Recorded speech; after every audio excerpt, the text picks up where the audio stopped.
The town hall is iconic. When you come into town from the south, it's one of the first things you see. Because it's positioned up on top of the hill, it's a really central part of town. It is unique in the fact that it has this wonderful onion dome that you don't find anywhere else. And when you look at the town seal, it's on there. You see it on all the flyers and you see it in the Bowdoinham logo. There's a reason for that, because it's a central symbol, and I can't begin to think of what it would be like not to have it. And there aren't too many towns that have a symbol such as this that is immediately recognizable as that's Bowdoinham. And if that symbol disappears, then we become just another town.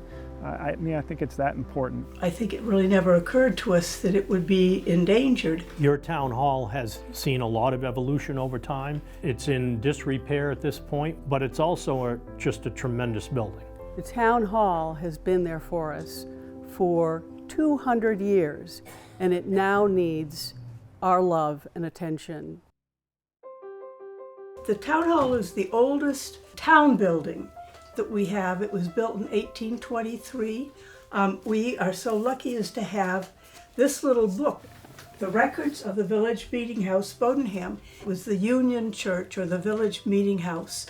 And at that time, in 1823, it served all three denominations in town. It served the Baptists and the Methodist Episcopals and the Unitarians, or the Universalists, I think they were at that point. So all those churches worshiped there. And then slowly, as the congregations became stronger, they went off and made their own churches. It had a regular pointed steeple. This picture was taken in 1877.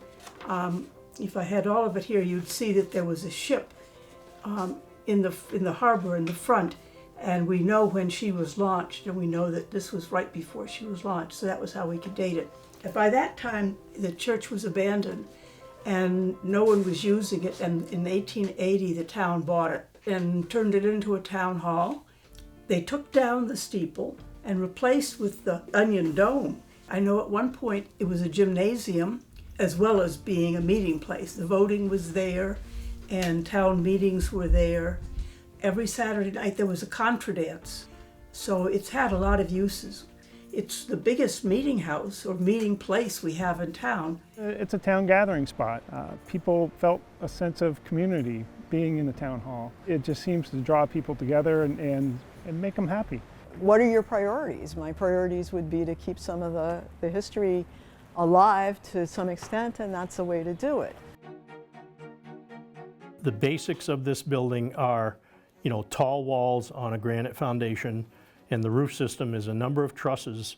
But the king post truss in this building is really, really strong in its original form.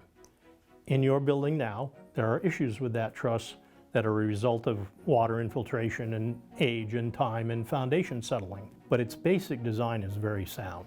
We have rotten sills, we have a rotten undercarriage, we have a second layer of undercarriage in this case where they did a bunch of repairs and then laid a whole bunch of what I call sticks on top of the original undercarriage and laid a whole new beautiful floor on top of it. And that's what you see when you walk into this building, is you see that nice flat second layer, although it's not quite so flat anymore. But the problem is everything that is on is no longer connected. And when it's not connected, it can't survive that. It has to be repaired. We are not in a condition where we have imminent collapse, but if we don't address it, it will continue to melt into the landscape. And that is a problem if you're doing public access. You can't leave it alone, guys, if you're gonna have public access.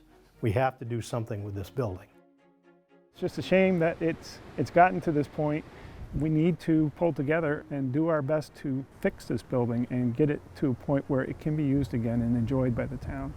It's just like an old friend, and I don't want to see it go away.